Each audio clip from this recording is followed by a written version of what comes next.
Hello there, and welcome to this episode of the Robert H. World Crime Show. At the end of the last episode, I teased a story set in Germany, set in the past, unsolved and enduring mystery. But you'll find out it might not be as unsolved as you think. It's unsolved just to the general public, which you'll find out later. And we may do another story after this, which is themed together. It's a very modern story. So that the trigger warning, as ever, is this is a crime show. There are crimes, there are murders, there are assaults. In this story, there are murders. This also might be particularly worrying for people that have a loft. You'll find out why. I have a loft. Oddly enough, as I was writing the story we're about to go into, I received a letter from the council saying we think there's more people at your residence than you're paying tax for. I was like, well, that fits with the crime I'm writing, where there is very much a residence that was not supposed to be there. In both of these, in fact. So we shall go. As ever, if I get the pronunciations wrong, we're dealing with Germany here. Oh goodness. Well, hello raiders. So, okay, this is my first raid. Thank you, Foxy, very much. You're just in time. We haven't actually started today's subject. So, brilliant. Hello, Welsh Guitars. Hello, Steve. Hello, everybody. I trust you had a good stream, Foxy. I mean, I was watching it. I know you had a good stream. So, Foxy was playing. I think it was the remade Tomb Raider. So I had that experience of being chased by a really great big dinosaur many years ago, and it was great to see somebody else have it too. Hello, everybody. All right, well, as you're all in, I will get on with the story.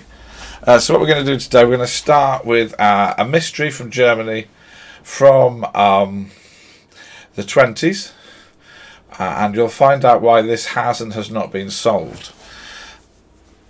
And this is one of the all-time classics. We'll follow it up with something slightly more obscure and very terrifying. I think you'll find. Hello, everybody. So Hinterkaifeck was a farmstead in Bavaria, which is 43 miles north of Munich in Germany. It was in the middle of only farms and woods. It was built in 1863, and at the time of these events it was owned by a woman called Victoria Gabriel, who lived there with both her parents, who were Mr. and Mrs. Gruber, her two children and their maid. However, the maid had recently changed. Their old maid had left, and the new maid arrived the very day these events happened, which I think gives her a fair claim to have had the worst first day at work anyone has ever had. And you'll find out why later. The previous maid claimed she'd fled because she was disturbed by sounds from the loft, which were unexplained, and she believed the property was haunted. Turns out she wasn't exactly wrong about there being something in the loft. So, the group was advertised for a new maid. One day, Andres Gruber found his newspaper hadn't arrived, and this is one of the first weird things about this. He asked the postman where it was, and because he'd found a different newspaper, a newspaper he'd never brought, and he said, "You must have brought me this by accident." And the postman said, "No, this is from far away. There's no way I've actually got this newspaper to your house." And this is where things started appearing that shouldn't really be there. But if anybody at the time was worried about this, they gave it no second thought. Gruber started finding tracks in the snow he couldn't explain, leading to his outer buildings. He even did a search of the attic at one point from their noises, but no, didn't find anything. And when he told the neighbours, and they were like, "Oh, we've got to do something," he said, "It's fine." And this would turn out to be a massive mistake. So on March 31st, 1922, there were 6 people at Hinterkaifeck, Andreas Gruber, who was 63, his wife Gisela Gruber, who was 72, Victoria Gabriel, the owner, who was 35 and widowed, her children Casilia and Joseph, and the maid Maria Baumgartner, who had arrived that day. As you can probably guess where this is going, because the last person to see any of these people alive was Maria's sister, who accompanied her and then went home, leaving her at the house.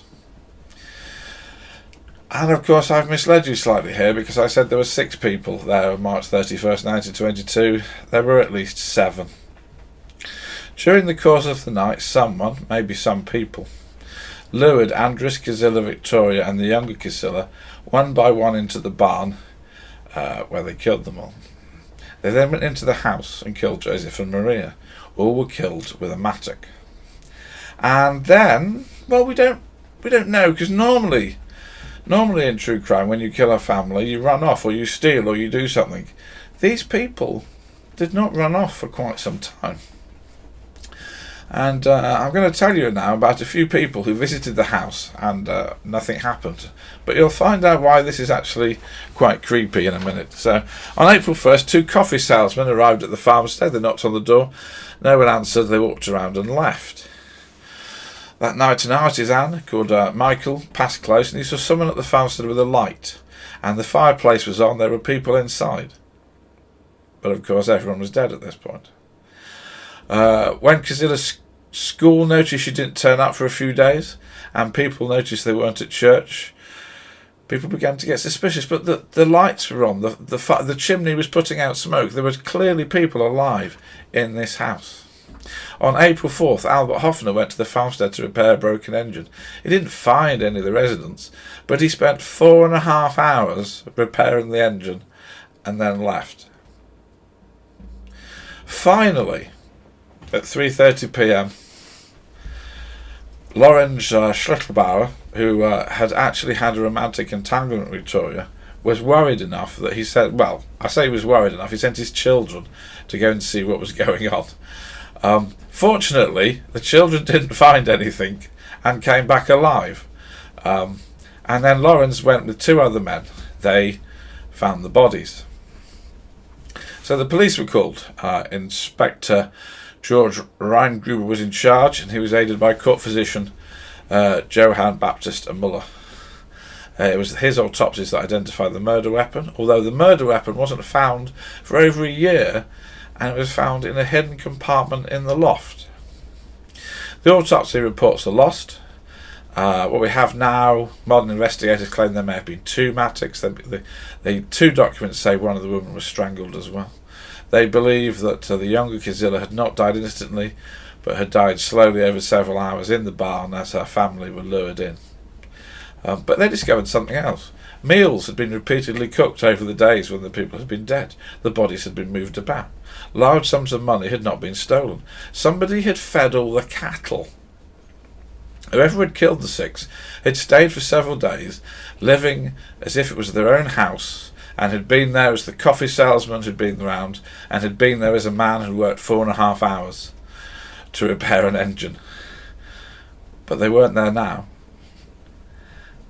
And nobody ever knew, well, we'll find out if they ever knew. Nobody ever knew where they went or what happened. So, although the autopsies are gone, the initial police report still exists. In my book, True Crime Dossiers 2, I list the entire police report. But I don't, because it's a reference material, I don't think anybody wants me to sit here and read an entire translated German police report, so I'm just going to give you some highlights, give you a flavour of this mystery. So at around 10 a.m. on April the 4th, the Court Commission found the house still locked. You could only get into the house through the western door of the engine house. The door was not locked from inside. The Commission entered the barn through the machine door. Immediately behind this door lay 4 corpses. The body of Gisela Gruber, and at right angles to this body, Victoria Gabriel. These 2 were lying slumped together. To the east, 2 corpses were directly next to them, with their heads against the stable wall, Andreas and Gisela. These were lying on their backs completely straight, so they had clearly been moved and laid there. The corpses of Gisela Gruber and Victoria Gabriel on their stomach. Yeah, I've done that. According to Mayor Grigger, the corpses had been covered with hay about 1/2 metre high. The question of covering them with hay will come back to haunt one of the people we've already mentioned, so bear that in mind. They presumed that somehow they had lured one person after the other. They did experiments. They had somebody in the barn screaming and other people in the house trying to listen, and they worked out that even if you were in the maid's bedroom, the living room, you could not hear what was going on. So it's entirely plausible they were all lured in one by one. Maria Baumgartner was found on her side, under her bedstead. Her skull had been smashed in. She was still dressed. She hadn't even unpacked. She had been, it appears, completely doomed in this job. Joseph Gruber was dead in his pram. Nothing in the bedroom was ransacked, except the bedroom where somebody had clearly searched. But the police, the court commission, found gold and silver money, notes, coins, mortgage bonds, valuables and savings books, all still there. If something had been taken, it was not the communal gold and valuables. In the engine shed in its northern half there was a small attic where somebody had clearly been lying down for a long time. Hello Tom, good to see you. Nice to see you in here.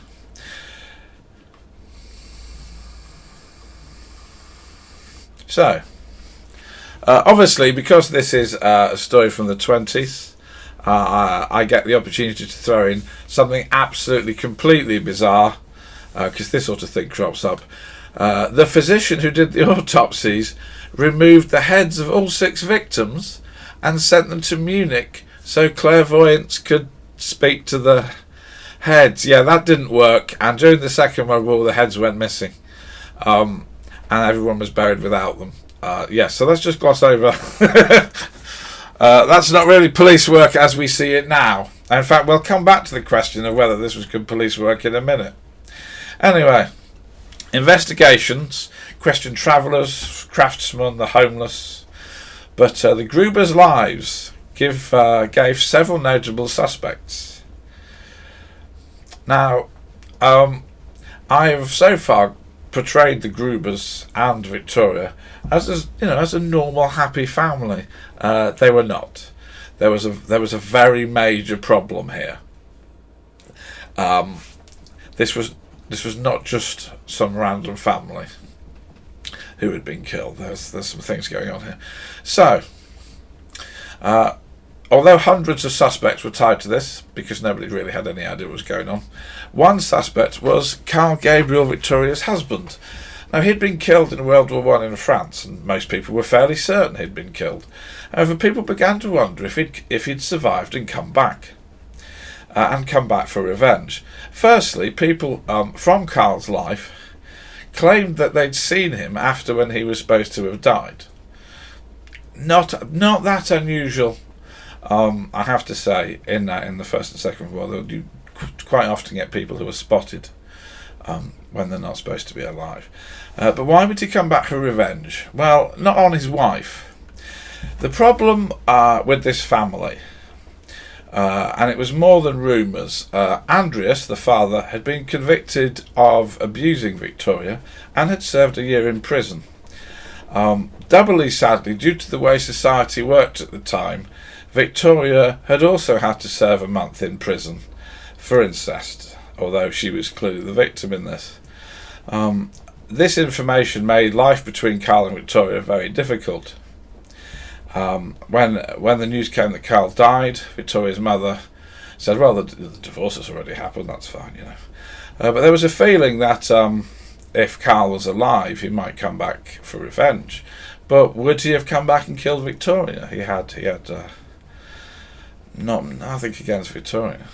So then we go down to somebody else who is in this. Do you remember Lorenz Schlittenbauer, who led the party to go and look in the house? Well, he had an affair with Victoria after she was widowed.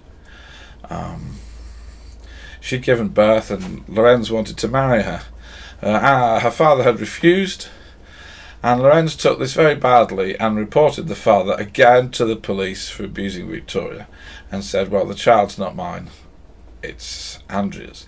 Andrea's arrested, but there was a long ongoing back and forth argument between Andreas and Lorenz. Lorenz withdrew his claim, money was exchanged, there was hostility, more legal things. It just went on and on and on.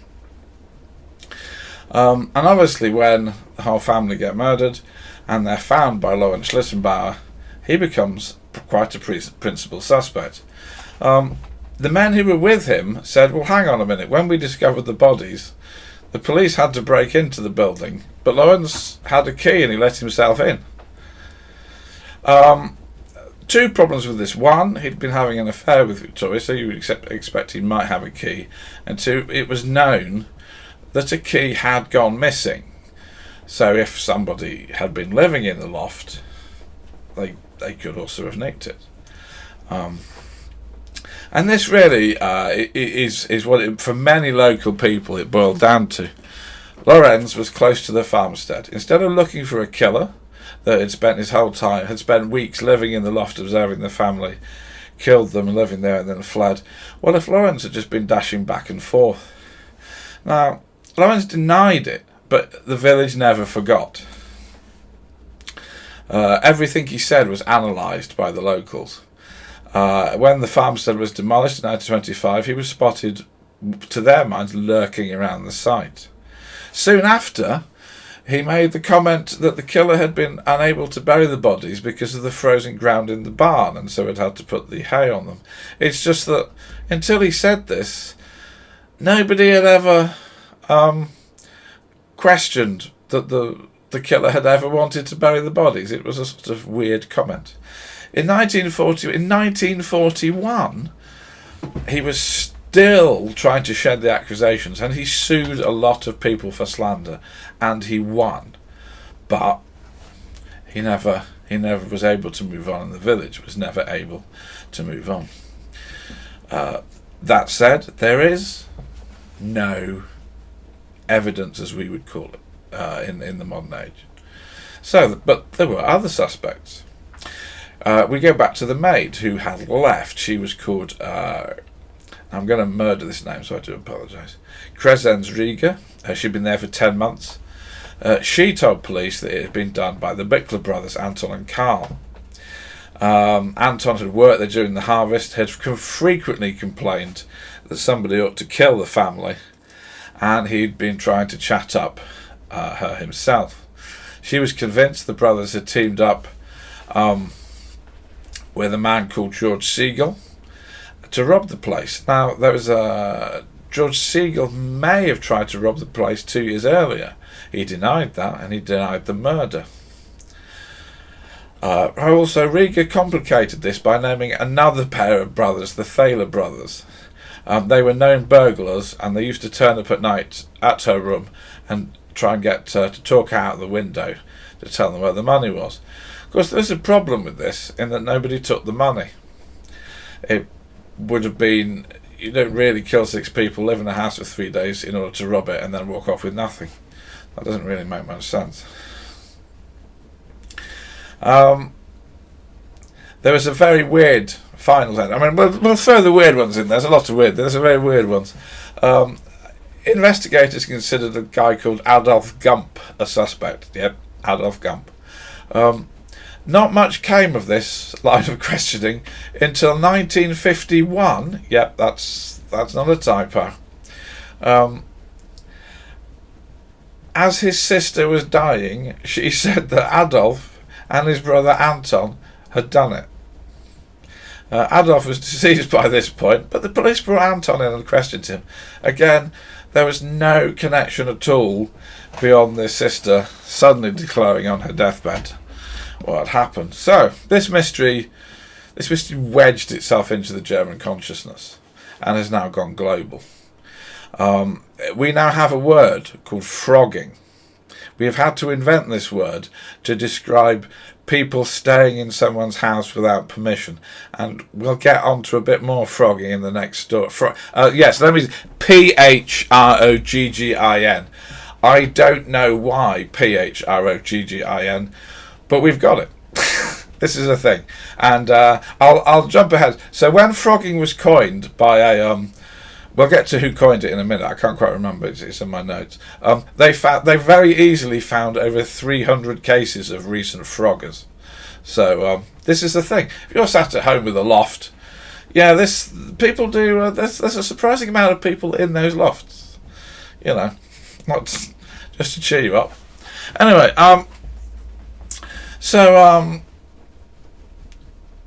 it was possible the killer was in and around the historical farmstead, melted away. The house was demolished in 1923, which is when they found the murder weapon. And for years, questions lasted. Who would kill a family? Who would not take their money? Why would you lure them in separately? Had the killer been there, and had the first maid heard the killer been there, were they there forever? What was going on? And in a sense, that's basically the facts of the case. People have spent years and put hundreds of suspects to this. But there's a very big twist to this. And it is a truly frustrating twist for everybody that actually likes unsolved mysteries to have answers. What am I talking about? In 2007, 15 German police academy students decided as a project, as their thesis, they would investigate the murder using modern policing techniques.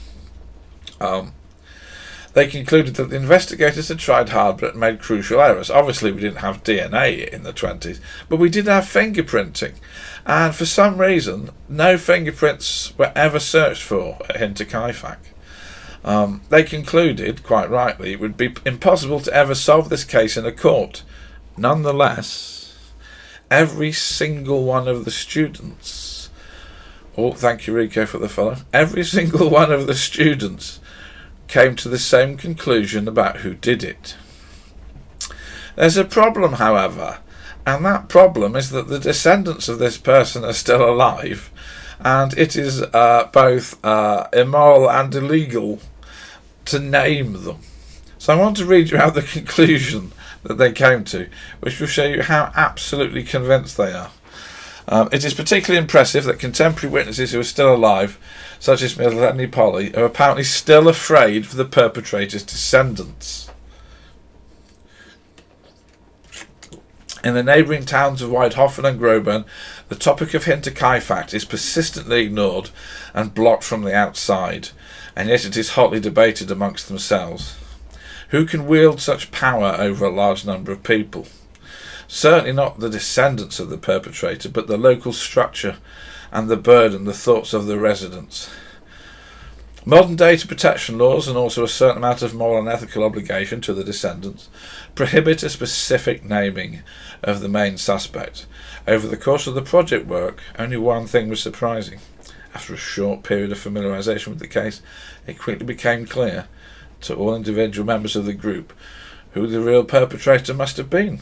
Too much speaks for him, almost nothing against him, starting with investigation failures, persistent exclusion as the main suspect, incomprehensible actions of the investigating public prosecutor, and local knowledge to name just a few.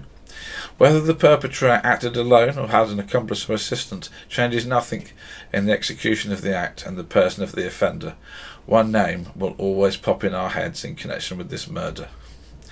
And now you're as frustrated as I am that we don't know who this is. Do we believe that a group of students in 2007 managed to definitively solve a murder? Well, I think that's... the report is out there, but the report is somewhat masked, so nobody really knows who they're talking about. Fascinatingly, they've managed to make an interesting unsolved mystery even more interestingly unsolved by solving it. So that is a historical story. And I now want to bring you on to a shorter but very real modern story which has much the same vibe. If you like crazy horror films, you are now in the right place. Strap in. Nobody actually gets hurt in this, but not because of the want of trying. This is prime craziness that we're going into now. So I want to talk to you about Ezekiel Sayas and the Omnivore Trials. Yes, the Omnivore Trials. So, when I wrote this in the story, I deliberately didn't tell you ahead of time what frogging was, so you didn't know what the twist was going to be. As you've just listened to a story about a man who lives in a loft, you are going to know exactly what the twist in this is going to be, but I assure you it's going to be much worse than that. Right, so James and Brittany Campbell married in 2018. James was in the US Navy and had 2 kids. Brittany didn't have any at that time and accepted them as her new family. A year later, the family transferred to Hawaii and they took up residence in a small 2-bedroom home. Everything was great, until it wasn't.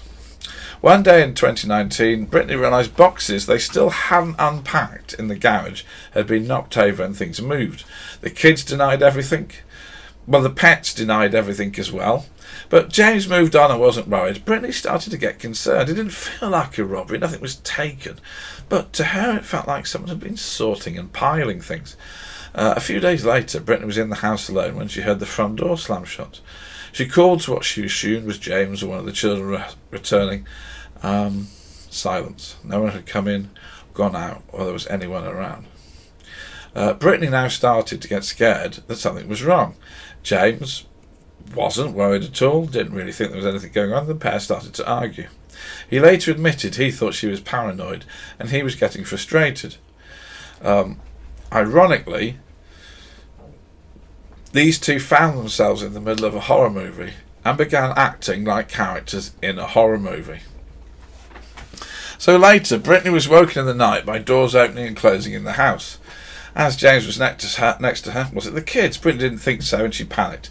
James tried to calm her, at this point unfazed. But Brittany was insistent. He went downstairs and found the front door open. It was locked. He checked the kids. They were asleep. James was trying to calm Brittany when he heard their sliding door being opened. He dashed downstairs and it was open. He locked it up. He didn't panic yet. He just assumed somebody must have forgot to lock it. Later on, Brittany would start waking up and finding her webcam had been turned on. However, now it was James's turn. He was home alone, playing piano downstairs when he felt disturbed. He turned and saw someone looking in from the outside.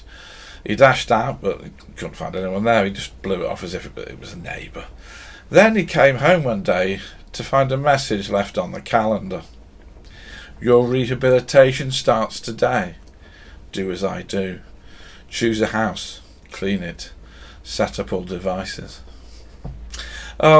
He assumed, or perhaps hoped, Brittany had left it.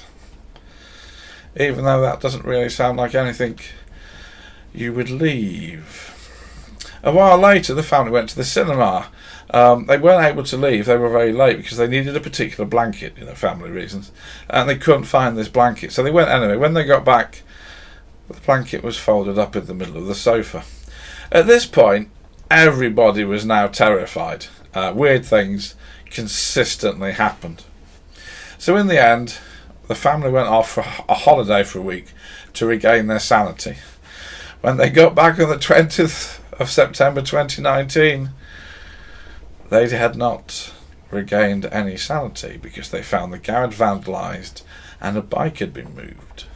James grabbed a hammer and unlocked the house to go and check it. However, when he pushed the door open, it only opened part way because there was a man behind it looking out. The stranger said, "This is not your house," and closed the door. James decided that he'd had absolutely enough of this bullshit. Smashed the door open, tackled the man and made a citizen's arrest, and it was at this point that James realised the man was wearing James's clothes. The man remained completely calm, as if nothing bad was happening, and he'd done nothing wrong. Police arrived and they took the man to the station. He was identified as 23-year-old Ezekiel Zayas. As they questioned him, the Campbells took stock of their home.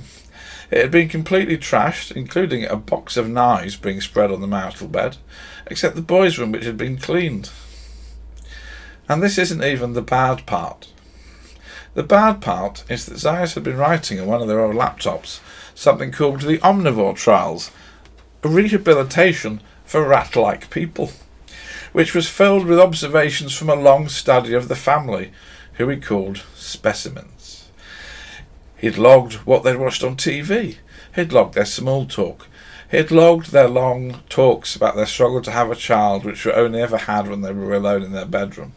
He had been spying on them for months, living in the crawl space over their bathroom, coming down to take closer looks. And still, that isn't the bad part. Because the Omnivore Trials explained a plan to operate on the family, cutting off their hands, changing their genders. He wanted to change them from omnivores to Ezekiels, his perfect people. They found videos of him sitting naked at the desk, doing sexual things with everything personal he could, filming mock makeup videos in the way Brittany liked to watch makeup tutorials. So I'm going to give you some quotes now from the couple. These writings were suggesting that surgical procedures should be performed on my wife and children. We found these serums that were labelled to use on the omnivores, James told Lifetime. He had been looking at videos on how to surgically remove an arm. He looked up how to do a gender reassignment surgery. To be fair to James and his earlier scepticism, he did make a very good point. There's not even a single part of me that would have thought, hey, maybe there's a guy in our attic writing a medical manifesto who wants to transform my family into a different species. Yep, no, you're right. If you want to buy the book, True Crime Dossiers 2, I have a sample document of the Omnivore Trials. It's not something I'm going to read out here because it would just be several minutes of rereading out Increasing Insanity. Speaking of insanity, why did he do this? Well, this is a big and ongoing problem. So there were chances to stop Zayas earlier. It came out that while the Campbells had been away, the housing company they'd spoke to, they're told they were away. But the latter, they sent a maintenance man to the property, and he spoke to Zayas, and even though Zayas wasn't supposed to be there, didn't feel the need to report this. A neighbour had seen Zayas in front of the house typing, and not thought to mention it. Zayas had also been spotted walking around the neighbourhood topless and without shoes, peering into other people's home windows. People had rang the police, obviously, but the police had decided they weren't going to investigate. There were the sounds of a domestic argument, and we will get back to this later, because this doesn't end. There was no sign of any drug use, and police were at who Zayas was. He'd gone missing from his home in Bridgeport, and police there had issued a silver alert to try and find him. No one had any idea where he was until a doctor contacted the family and tied it all together. Zayas was charged with first-degree burglary, pled not guilty, and given supervised release. The family were not happy. He violated our family, he violated our home, Brittany told Com2. It's terrifying, he's out, James said. And it was. However, the decision to release him was appealed. Trial notes were submitted as proof, and they looked at the Omnivore trial notes and clearly decided he was a lunatic. They said he should not be free until his trial. However, Zayas managed to make sure he'd be in prison for a very long time, because on August 31st, 2020, he assaulted a fellow inmate, repeatedly punching him. Police officers managed to drag him off, but due to a delay owing to faulty locks in the prison, the victim, Vance Grace, died. Zayas was charged with second and first degree murder and was put in a mental hospital until he could be tried. As of time of this podcast, he is still there. He may stay there forever. However, is that the end? Is that the end of the story? Well, no. You may remember the domestic argument. Brittany now streams on YouTube as Brittany Zane, and she has been slowly expanding on what happened to her over the years. At the time when I originally researched this, she'd written a certain point and there was a book coming. So with regards to why they were chosen, Brittany wondered if her husband used to be a toy musician, maybe that attracted him. She said as part of the military it was hard for them to explain the next part, but they wondered if Zayas was operating as part of a group, maybe a cult. Witnesses spotted an unidentified man and woman at their house, as well as Zayas. This man and woman have never been identified. A neighbour reported an incident of domestic shouting at the house when the Campbells weren't there. This woman is also unidentified. the Campbells say they have more information to release in the future. And that is a modern frogging.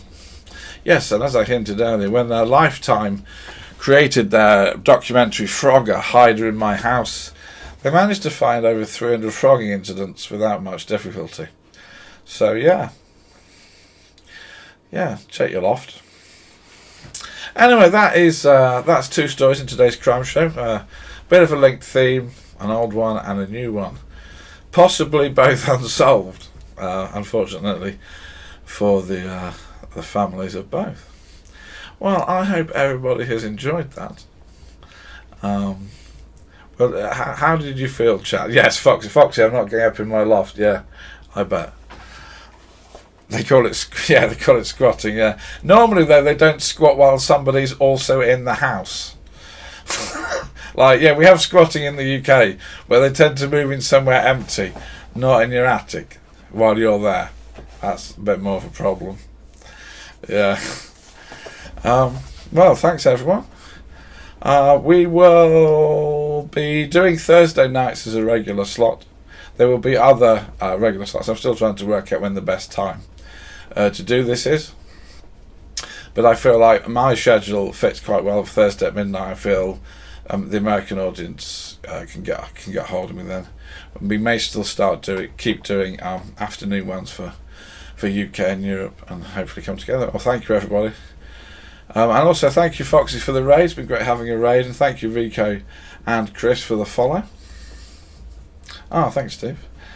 Right, normally I do a bit at the end about, if you've liked this you can go and buy my True Crime Dossier series, but that's I've crowbarred in about 4 references to it already. I feel you've had enough of that. I'm going to be honest. But if you do want to read extended documents that I mentioned, they are both in the book. The German document is in a translated form. Oh, sorry about that, Tom. I have no idea. I'll tweak that. Right then, everybody. Oh yes, thank you. I do have a link tree. If you'd like to join my Discord, now we're up and running, you're welcome to come into the Discord. In the Discord, I'm happy to hear about anything you've seen. If you've come across any true crimes, particularly stuff that's going on now that might come into the news or anything, do drop into the Discord and post that in there, and I'll keep you updated on where we're going. Yeah, thank you very much, everybody. Alright then, well, I'm going to head on out now, and I hope to see you all next time. I hope you had a good evening. I don't want to be really cheesy, right, but I feel I'm obligated to go sleep well after that one. Some of the fashion in our local town wants a true crime label. Yeah. Alright then everybody, thanks very much. Take care. Bye bye. And I press the button.